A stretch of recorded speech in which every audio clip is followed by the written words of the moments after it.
Hi there, and welcome to another Atypical Philosopher video with myself, Jonathan M.S. Pierce. This is a Ukraine war update extra because I wanted to talk about this, but it wouldn't really fit in my normal daily updates, and you'll see why in a second.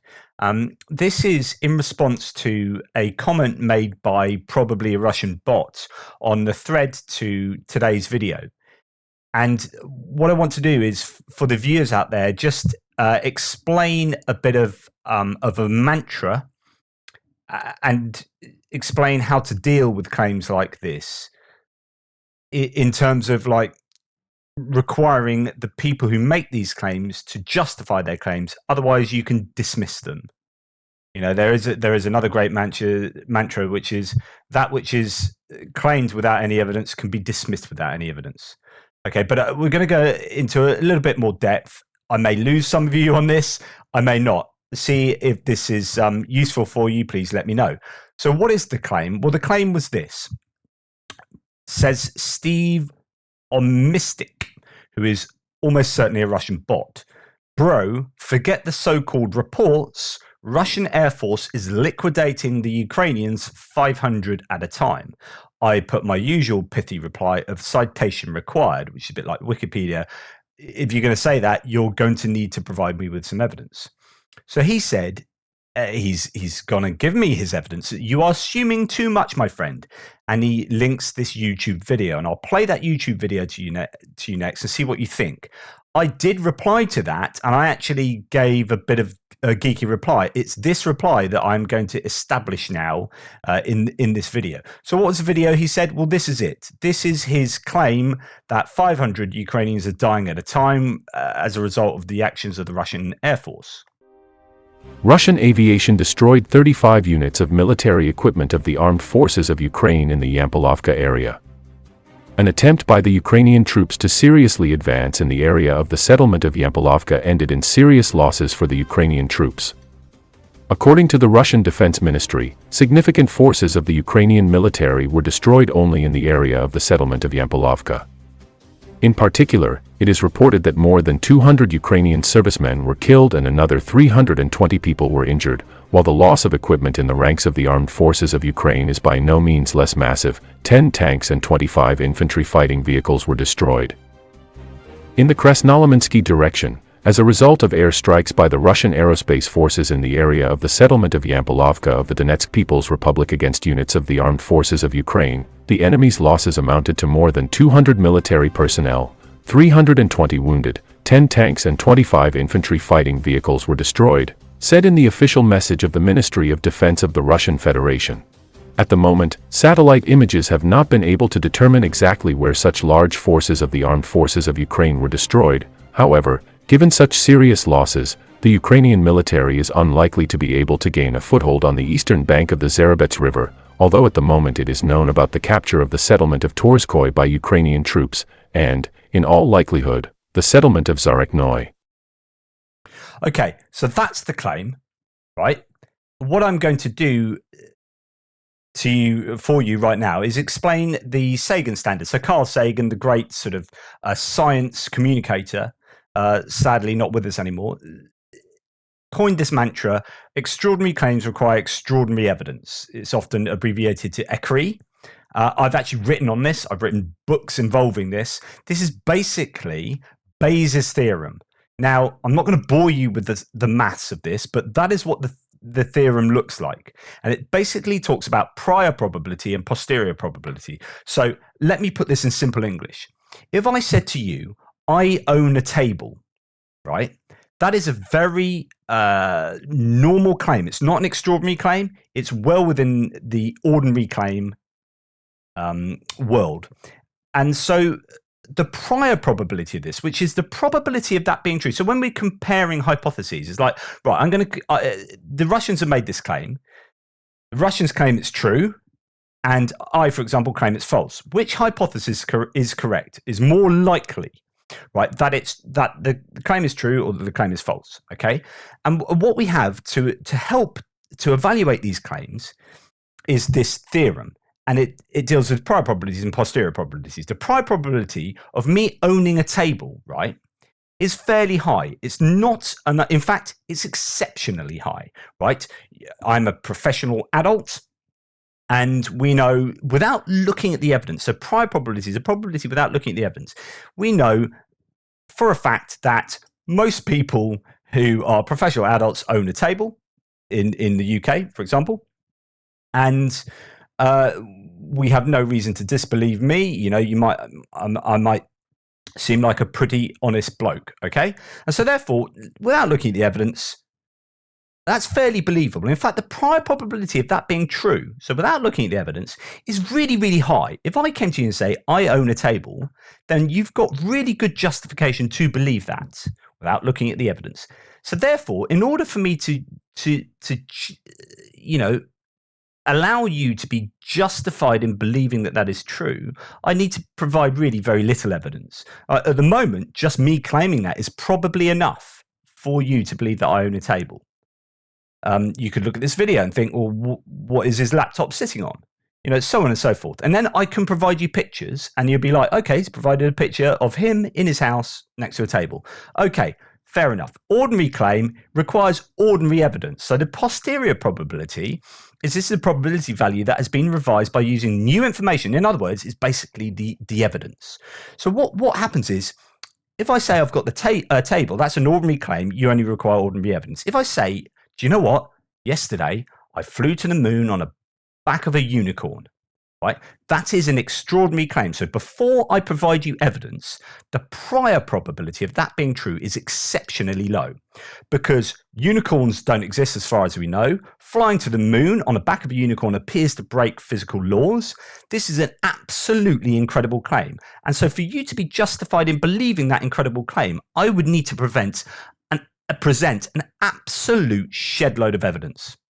To overcome the very low prior probability, you need very high posteriors. Okay. In order to overcome the very low prior probability, you need really, really good evidence. In other words, extraordinary claims require extraordinary evidence. Now, this is something we use all day long. You're at the water cooler at work, someone comes up to you, says something bonkers at the weekend, that happened at the weekend, you're like, yeah, I don't know that I believe that. Come on, let's see some photos. Let's see some evidence of that. Okay, so the claim here is that 200 Ukrainian military have been killed, 300 are injured, 35 vehicles have been destroyed, made up of 10 tanks and 25 infantry fighting vehicles. Before we look at the evidence, let's go on just our prior probability of this being true. This is a claim made by who? The Russian Ministry of Defense. In the past, have these guys been honest or have they lied? These guys have lied routinely right throughout its war. And because they lie so often, it means that the next time, it's don't cry wolf, right? The next time they make a claim, the prior probability of that being true, absent of any evidence, forget any evidence, is exceptionally low. So let's go back to our good friend Steve Omistic here. He says, you're assuming too much. This has happened. I say, what's your citation? He gives me that video, which is basically an automated person speaking what the Russian Ministry of Defense have said with no actual visual evidence. Those are just stock images attached to that video. So, but before we look at the evidence, what's the probability of this being true? It's very low. In other words, this is a pretty extraordinary claim, and it would require to overcome that low probability, very good evidence. Okay, so the first part of this is, yeah, I don't really believe it. It's highly unlikely. The second part is, okay, to overcome that unlikeliness, you now need to provide a shed load of evidence. So what is the evidence? Well, literally, it's that video.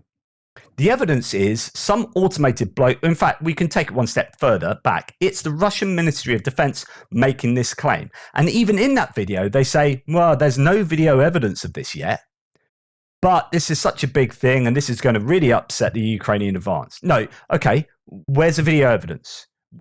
So there's something called the argument from silence. The argument from silence is valid when there is no evidence for something and you would expect there to be evidence. Okay? There is no evidence for this being true And this is something, given that we see drone footage of all sorts of stuff, we would expect there to be evidence. And because there isn't evidence, that is actually disconfirming of the truth of this. Okay, so there is literally no evidence. Okay, well, let's try a little bit harder than just thinking, oh, this is a video, it has no images attached to it, there's no ancillary evidence provided in this video. Let's go on Twitter, for example, and let's look at Twitter. And I've put in Yampolovka, okay, which is the place that this happened, supposedly. And I've gone to the latest. What's the latest news on Yampolovka? Okay, let's go down. Okay, that's nothing to do with it. That's nothing to do with it. It's nothing to do with it. Okay, here we have Spanish. 35 vehicles, of which 10 were tanks, blah, blah, blah, blah. That appears to just be spouting what we've just heard, but in Spanish. Another one in Spanish. 200 military, 320 injured, 10 tanks, 25 infantry fighting vehicles. So it's the same information, no difference. This is not extra evidence. Okay, let's keep going down. Let's keep going down. Elimination 100 Ukrainian servicemen, 12 units. Okay, it's a little bit more modest now, but no extra evidence. These are just claims, right? These are just words. 200 military, again in Spanish, 320 injured, 10 tanks and 25 infantry fighting vehicles. Again in French this time. It says exactly the same things. Oh, we got a picture. So is this good evidence? No, it's a Russian soldier standing on top of something near a flag. Okay, so again, we've got this more modest, sorry, I've just accidentally clicked on something. We've got this more modest claim here of 100 Ukrainian servicemen and 12 units, and just the Russian Ministry of Defense saying these things. And this goes on and on. It's the same claim over and over, just in different languages. We've got Chinese here, 320, 200, 10, 25. You can see the pattern here. It's all the same claim. Where are the images? There are no images. Where are the videos? There is no video. Where is the eyewitness testimony? There is no eyewitness testimony. It's in Arabic, English. Every single one is just the same claim, but in different languages, because this is a Russian bot factory activity that produces all this stuff, floods the internet with it. It's the same claim. Okay, so the question is, do we have exceptionally high evidence to overcome the very low prior probability of this being true? No, we don't. We have both very low prior probability. It's unlikely to be true before we've seen any evidence. Let's see the evidence. It's exceptionally low. There is basically no evidence other than the Russian Ministry of Defense claiming this has happened, and then admitting that they don't have any visual evidence of it. In other words, when you see claims like this, you can dismiss them. A claim made without any evidence to support it can be dismissed without any evidence. I can dismiss what Steve is saying here, or Vlad, or Ivan, because he is bringing to the table an extraordinary claim. I mean, this would be pretty incredible if you had 500 people clumped together such that an air strike could knock out 200 of them dead and injure 320 of them and take out 10 tanks and 25 fighting vehicles, as if they're all going to be grouped together in one kind of easy to hit target. So the claim is incredible, extraordinary, and the evidence is absolutely non-existent. Therefore, I am not justified in believing that. You are not justified in believing that. And Steve is not justified in believing that. How does Steve get to that position? It's called motivated reasoning. He wants it to be true. Well, actually, Steve is probably sitting in a bot factory in Moscow and he's paid to say it's true. Okay, so his job is to say it's true. Or there is motivated reasoning because he's pro-Russian, so he wants it to be true. And that's what overcomes the fact that it is not a justified claim. Anyway, I thought I'd just throw that out there. I've probably botched my explanation because this is just stream of consciousness, and there you go. But I wanted to say this because these kind of claims are tenner penny. They happen all the time, and we need to know how to deal with them, and we need to feel good about not believing them and saying we don't believe them. Because sometimes you can get swayed. If you're hit by like 10 bots in an hour telling you the same thing, you start thinking, oh, maybe this is true. Oh my goodness. No.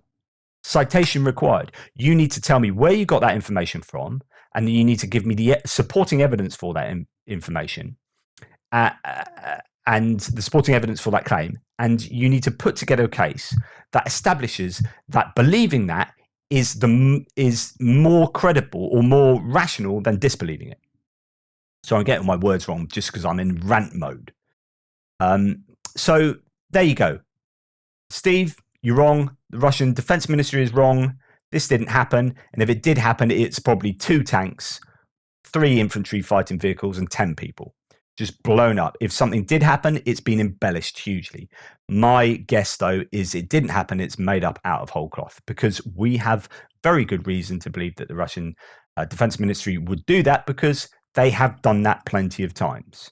And the evidence, you can go right back to the beginning of this war. You can talk about the fact that the Ukrainian Air Force has been entirely destroyed, except 80% of it is still functional. You can see that the Russians have claimed to have destroyed more HIMARS than there have been HIMARS provided. And in fact, we're now pretty confident in believing that not a single HIMARS has been blown up. So on and so forth. Jog on. Anyway, I hope that was useful. Sorry I butchered my explanation, but there's a bit of a layman's introduction to Bayes' theorem and, evaluating competing claims and hypotheses. Anyway, until tomorrow, Toodle Pips. Hope that was useful. Please like, subscribe, blah, blah, blah, all that. Hit the bell. I don't know what YouTubers normally say. And I'll see you tomorrow.